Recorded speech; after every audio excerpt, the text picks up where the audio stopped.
युवा वर्ग के लिए जीवन मरण का प्रश्न बन चुका है बेरोजगारी। आप आंकड़ों में देखेंगे तो सिर्फ लेबर फोर्स श्रिंक नहीं कर रहा है, आत्महत्या की खबरें आ रही हैं युवा वर्ग से।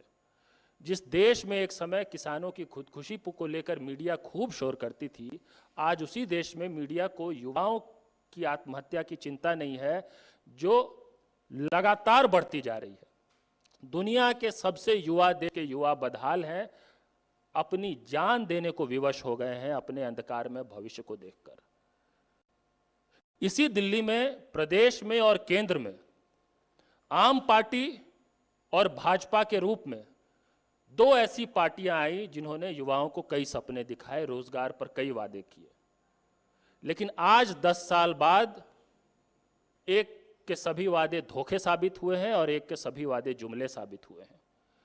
भाजपा और आम आदमी पार्टी ने मिलकर इस देश के युवाओं को अगर कुछ किया है तो सिर्फ नशा, नफरत और नकारेपन के अंधकार में ढकेला है। और यह सिर्फ भाषण की बात नहीं है। आप देखिए, दिल्ली की ही अगर हम बात करें, दिल्ली में DSSB है, Delhi state subordinate service selection board. 2013 से लेकर 2019-20 के करीब तक की 29 भर्तियां थी जो पेंडिंग थी। 29 युवा हल्ला बोल के हमारे साथियों ने आंदोलन किया, प्रदर्शन किया, उसके दबाव में सरकार ने फिर कैलेंडर जारी किया। कैलेंडर तो जारी कर दिया, लेकिन फिर भर्तियों का क्या हुआ यह सरकार को बताना चाहिए। अभी पिछले साल अगस्त 2024 में दिल्ली के विज्ञान भवन में माननीय LG साहब ने 629 युवाओं को नियुक्ति पत्र बांटते हुए और ये कहते हुए कि मोदी जी बिल्कुल कमिटेड है रोजगार नौकरी देने के लिए, ये वादा किया कि मार्च 2025 तक हम सिर्फ DSSB के जरिए 20,000 भर्तियां पूरी करेंगे। ये वाइडली रिपोर्टेड है, उन्होंने ट्वीट किया, अखबारों में इसकी रिपोर्टिंग है। सरकार को बताना चाहिए कि मार्च 2025 तक वो 20,000 भर्तियां DSSB से उनका क्या हुआ। दिल्ली आज केंद्र बन गया है।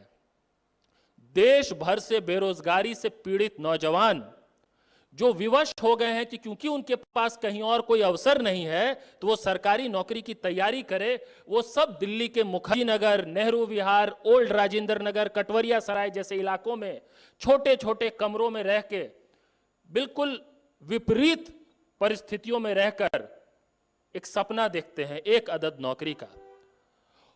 लेकिन दिल्ली की सरकार की संवेदनशीलता अगर हमको देखनी हो तो आप ये जान जाइए कि कोचिंग संस्थानों में अप्रिय हादसे हो जाना दिल्ली में आम बात हो गई है। कभी मुखर्जी नगर में किसी कोचिंग संस्थान में आग लग जाती है, कभी ओल्ड राजेंद्र नगर में बेसमेंट में पानी ऐसा भर जाता है कि 3-3 छात्र उनकी मृत्यु हो जाती है। इसको मर्डर कहेंगे, मृत्यु सिर्फ नहीं कहेंगे, ये तो सरकारी मर्डर है। शोर शराबा होता है, आप लोग रिपोर्ट करते हैं, दिखाते हैं, और फिर उसकी जवाबदेही कहां तय होती है?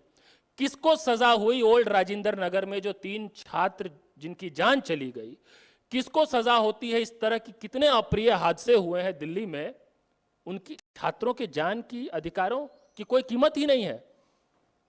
और अगर सरकार की संवेदना जांचनी हो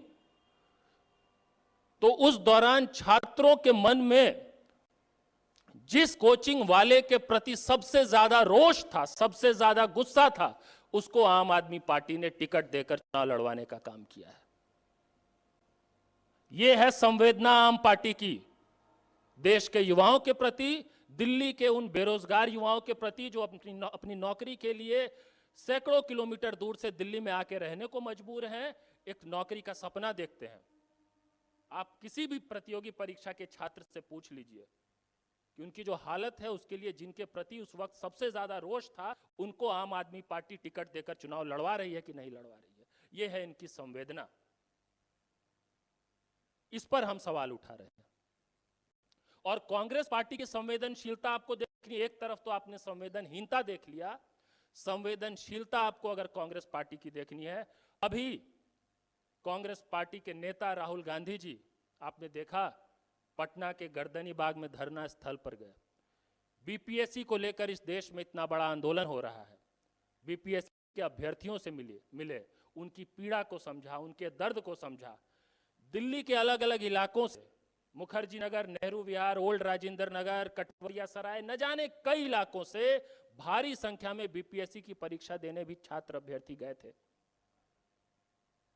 डबल इंजन की सरकार कहते हैं वो लोग बिहार में है, और यहां पे भी उन्हीं की सरकार केंद्र में है, मोदी जी की, जो सुनने को तैयार नहीं है। हमारा कमिटमेंट ये है कि हम इस देश में जो रिक्त पड़े पद हैं, सरकारी पद, उन सब को समयबद्ध और निष्पक्ष ढंग से भरने का काम करेंगे। छात्रों, बेरोजगार युवाओं के अधिकारों के संरक्षण के लिए अधिनियम लाने का काम करेंगे, स्टूडेंट्स प्रोटेक्शन एक्ट लाने का काम करेंगे।